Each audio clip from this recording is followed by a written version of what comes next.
Salut, donc aujourd'hui, tu sais que on va parler de quelque chose qui fait un petit peu polémique, hein. On entend souvent que l'investissement, c'est la voie du succès, c'est la voie de la réussite, c'est la voie aussi de la liberté financière. Mais je vais te dire une chose très importante, c'est que l'investissement ne te rendra pas riche. Ça va pas te rendre indépendant financièrement. Quand je dis ça, je m'explique. Sur Internet, on va te promettre la bourse. L'immobilier, on va te promettre aussi les cryptos, le crowdfunding et pas mal de choses de ce type. Le souci, c'est qu'avec ce type d'investissement, qui c'est qui va devoir bosser? C'est toi. Soit tu vas devoir avoir de l'argent, une grosse somme d'argent de côté pour pouvoir investir. Alors certes, tu vas pouvoir mettre une partie de ton salaire de côté tous les mois. C'est très bien, hein, c'est ce que je fais moi tous les mois, régulièrement. Je mets de l'argent de côté et j'investis en bourse. J'investis un petit peu dans la crypto. J'ai un peu d'immobilier. Mais c'est pas ça qui va te rendre libre et indépendant financièrement. C'est pas ça qui va te faire remplacer ton salaire du jour au lendemain. Si tu crois que dans les 5 ans, dans les 10 ans à venir, grâce à un investissement, tu vas pouvoir devenir libre, c'est-à-dire arrêter de travailler, à mon avis, tu vas faire vraiment fausse route. Pourquoi je te dis ça? Parce que si tu n'as pas un très bon salaire, notamment si tu vis en France, et que tu as un salaire moyen, même un bon salaire, on va dire un bon salaire aux alentours de nos jours, c'est à peu près 3 000 euros, d'accord? 4 000 euros, d'accord? Là, c'est un très très très bon salaire. Mais il y a déjà très peu de personnes qui touchent 4 000 euros net. Très peu de personnes. Donc si tu es un petit peu comme le standard moyen, tu touches à peu près 2 000 euros, il va te falloir au minimum une trentaine d'années pour pouvoir espérer arrêter de travailler. Donc tu comprends tout de suite que là, ça fait beaucoup moins rêver. D'accord? Quand tu regardes sur Internet et certains youtubeurs, certains influenceurs te disent que voilà, en investissant dans certaines crypto-monnaies, tu vas pouvoir t'enrichir, tu vas pouvoir devenir riche. En investissant en bourse, tu vas devenir riche.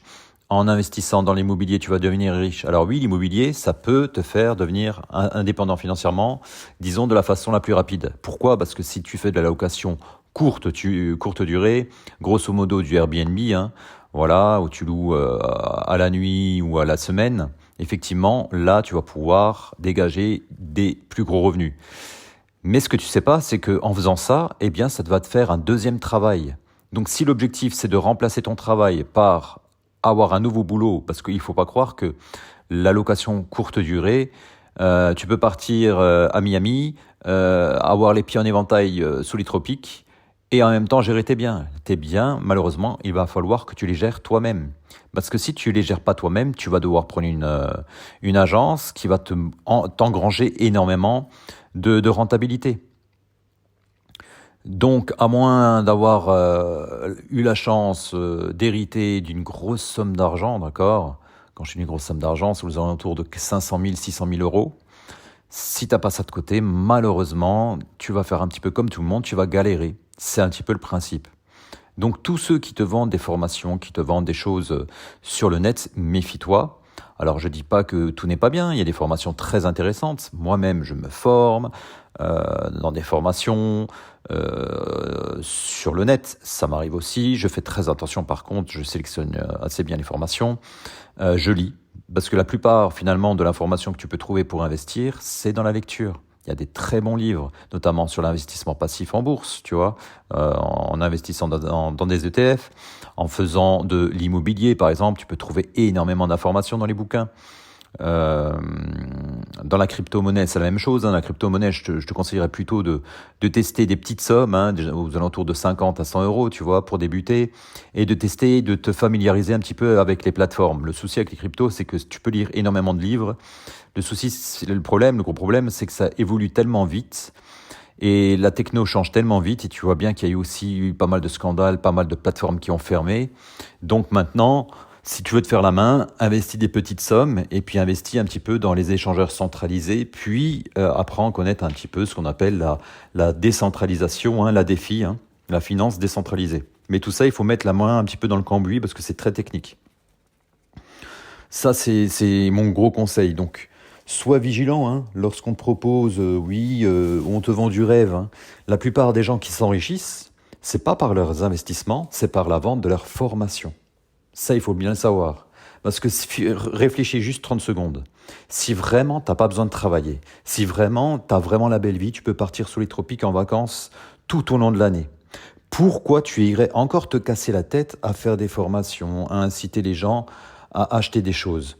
Si tu fais ça, c'est que finalement tes business d'investissement ne sont pas assez rentables pour le moment, tout simplement. Ou alors tu as un niveau de vie tellement élevé que tu peux pas devenir rentier, tout simplement. Tu n'es pas encore en état de rente. Voilà. Donc ceux qui se font le plus d'argent, le plus gros business juteux de nos jours, ce sont souvent les créateurs de contenu, les vendeurs de formation. Vendeurs de formation en immobilier, vendeurs de formation dans la bourse, dans la crypto, dans le trading, et ainsi de suite. Dans le fait d'ouvrir voilà, des business en ligne, et ainsi de suite. Donc, c'est pas que c'est pas bien. Au contraire, de nos jours, je pense que c'est bien justement de tester des formations, d'essayer de lancer voilà, quelques business en ligne. Pourquoi pas? Je vois rien de mal là-dedans. Mais il faut bien te mettre en tête que lorsque l'on te propose de l'investissement, si tu n'as pas un gros capital de départ, ça va être très long et très difficile de devenir rapidement libre financièrement. Malheureusement, notamment si tu habites en France, hein. Même, voilà, il y a d'autres solutions justement pour accélérer et faire monter les salaires de façon beaucoup plus rapide. Mais le problème, c'est que voilà, si tu as un salaire moyen en France, eh bien, ça va te prendre énormément de temps, même si tu mets la moitié de ton salaire de côté. Si tu as 2000 euros, voilà, si tu mets la moitié 1000 euros de côté, ça va quand même te prendre du temps pour être libre financièrement. Ça va te prendre aux alentours de 25 à 30 ans. Donc tu vois bien que ça, malheureusement, ça fait pas rêver, hein, parce que souvent, on a envie d'être libre rapidement. Dans les 5 ans qui arrivent, on veut arrêter de travailler, ou alors dans les 10 ans qui viennent. Et ça, malheureusement, pour 90% de la population, ça ne sera pas possible, notamment en France. Ou bien même en Belgique, si tu habites en Belgique, ou dans d'autres pays, hein. Ça, il y a certains pays, effectivement, qui peuvent accéder à l'indépendance financière de façon beaucoup plus rapide. Ça, c'est un autre sujet, hein. Mais voilà, donc je voulais quand même te parler de ça. Après, ce qu'il faut faire quand même, c'est investir. C'est-à-dire que la première chose que tu dois faire chaque mois pour ta sécurité personnelle, c'est de te payer en premier. C'est très important. Combien de personnes je vois dans mon entourage qui finalement, la fin du mois, ils ont du mal à boucler, à terminer les fins de mois. Tu sais très bien qu'actuellement, tout augmente. Là, j'ai encore reçu il n'y a pas très longtemps, hein, pour te parler un petit peu de moi, mon augmentation de box Internet qui va augmenter, mon augmentation de mon forfait mobile qui va augmenter. Et tout ça, tu peux rien faire.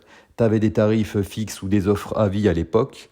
Malheureusement, eh bien, les opérateurs d'Internet, d'accès Internet, les opérateurs mobiles ne se gênent pas pour augmenter. Et c'est comme ça pour tout. C'est comme ça pour tes assurances habitation. C'est comme ça, tu vois bien, pour l'électricité qui va encore augmenter de 10%. C'est comme ça pour tout. Donc là, tu te rends bien compte que je sais que pour beaucoup de personnes, c'est dur d'épargner, c'est dur d'économiser, mais c'est primordial. Si tu veux dormir tranquille sur tes deux oreilles, il faut te payer en premier, c'est-à-dire que lorsque tu touches ta paye, je sais pas, tu mets 2-3% de côté, tu mets 5%, tu mets 10%, tu mets 15%, 20%, 25%, mais tu mets de l'argent de côté dès que tu touches ta paye. Et ça, tu le touches pas. Soit tu le mets dans un compte épargne pour justement te créer une épargne de précaution, ou tout simplement, tu commences à investir le plus tôt possible. Si tu es en France, l'investissement à privilégier avant toute chose, c'est le PEA. D'accord? Plan d'épargne en action. Tu ouvres ton PEA au moins pour prendre date et tu essayes par la suite, dès que ça va un peu mieux, de mettre de l'argent de côté tous les mois. Ou bien, à ce moment-là, tu peux aussi faire, tout doucement, tu mets de l'argent de côté pour payer les frais de notaire, pour te payer un bien immobilier. Ça peut être une très bonne solution aussi. Même si je sais qu'actuellement, voilà, les taux d'emprunt sont élevés, les banques sont beaucoup plus exigeantes, mais c'est pas plus mal. C'est pas plus mal. Il vaut mieux qu'elles soient un peu plus exigeantes, comme ça, au moins, ça va faire que tu vas pouvoir rembourser ton crédit. Car rien de pire que d'acheter un bien immobilier et devoir le vendre par la suite parce que tu n'as plus les moyens de le rembourser.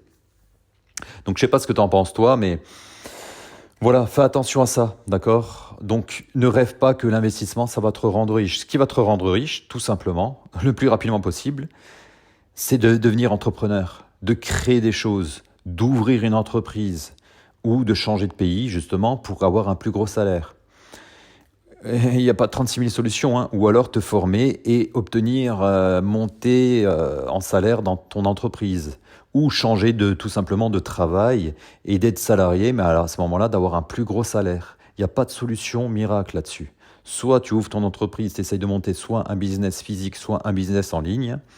Soit dans l'entreprise que tu as actuellement, tu essayes d'augmenter ton salaire, ou bien tu te formes par l'intermédiaire de formation, par l'intermédiaire de lecture, et tu changes de travail et tu essayes d'avoir un meilleur salaire par la suite. Ce que tu peux faire aussi, c'est revoir tes dépenses, d'accord? Essayer de réduire la façon dont tu vis. C'est-à-dire, voilà, peut-être faire moins de sorties resto, supprimer quelques abonnements Internet par-ci par-là, revoir toutes tes assurances, revoir toutes tes facturations, d'accord? Et là, tu vas pouvoir peut-être mettre encore plus d'argent de côté, justement, qui, au fil du temps et des années, va te permettre justement de devenir soit mini-rentier, soit rentier à temps partiel, ou bien en tout cas, ça va te préparer pour ta retraite par la suite, avoir une meilleure retraite. Voilà, bah écoute, je ne vais pas te retenir plus longtemps. J'espère que cet épisode, ça t'a plu. Si tu veux échanger avec moi, n'hésite pas à me laisser un petit message, ça me fera plaisir. Je te laisse, passe une bonne journée ou une bonne soirée. À bientôt. Salut chez toi.